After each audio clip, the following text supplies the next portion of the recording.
Do'stlar, hozir juda ko'pchilikning talabiga binoan ayni paytdagi futbolchilarni sport formasidan kelib chiqqan holda jahon chempionati uchun ramziy terma jamoani tuzamiz. Bir narsani eslatib o'taman do'stlar, hozir tuzajak tarkibim meni shaxsiy qarashlarimga asoslangan holda tuziladi. Endi bilasiz, jamiyat fikrlar hamrohligiga asoslangan, borjisiz xohlagan futbolchi tarkibdan tushib qolgan bo'lsa, shaxsiy e'tirozlaringizni bildirmaysiz degan umiddaman. Undan oldin shunaqangi ajoyib videolarni o'tkazib bormaslik uchun kanalimga obuna bo'ling. Unda boshladik.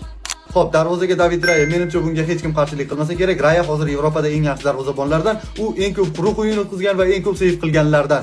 Shunday ekan David. Va endi himoya markazga so'zsiz Abduqodir Husanov. Eslatib o'taman, yana qaytaraman, bu vatandoshimiz bo'lganligi uchun emas.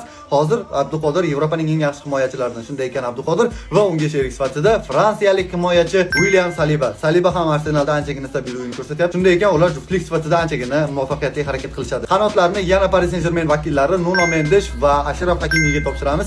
Ular o'tgan safargi o'tgan mavsumdagi holatida emas, hozirgisi ham qolganlarga nisbatan yaxshiroq. Shunday ekan ular himoyani bemalol ushlay oladi. Markaziy yarim himoyachilarga keladigan bo'lsak, birinchisi Real Madrid a'zosi Federico Valverde. Federico Valverde nafaqat oxirgi o'yinlarda, balki butun mavsumda hozir eng yaxshi davrlardan birini o'tkazyapti o'z faoliyatida. Shunday ekan Fede bu joyga arziydi va uning yoniga sherik sifatida Pedrini joylashtiramiz. Pedriga ortiqcha izoh berishning hojati yo'q do'stlar va Federico Valverde bilan undan juda ham yaxshi sherik chiqadi. Biri kurashuvchan, biri esa san'atkor. Hujumkor qanotlarga esa o'yin qanotga Lamine Yamalni qo'yamiz. Lamine Yamal bu mavsum statistika nuqtai nazaridan qolgan mavsumlardan ancha farq qilmoqda, juda ham yaxshi o'ynayapti.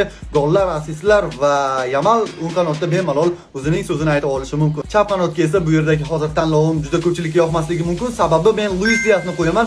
Real muxlislari Viniciusni kutgan bo'lishi mumkin, ammo Vinicius butun mavsum boshidan beri emas, oxirgi davrlarga kelib yaxshi o'ynayapti, ayniqsa Arbeloa qo'losida, lekin butun mavsum e'tiboran Luis Dias anchagina yaxshi harakat qilyapti. Statistika nuqtai nazaridan gapiradigan bo'lsak ham, u bu mavsumda 25 ta gol plus assistda qatnashdi va bizda ikkita forvard bor do'stlar, ikkita markaziy hujumchi, biri Harry Kane Bavariya a'zosi va ikkinchisi so'zsiz Real Madrid futbolchisi Kylian Mbappe. Xo'sh do'stlar, sizning tarkibga fikringiz qanday? Mana shu tarkib bo'ladigan bo'lsa, jahon chempionatida ular g'olib bo'la oladimi? Fikrlaringizni kommentariyada qoldiring.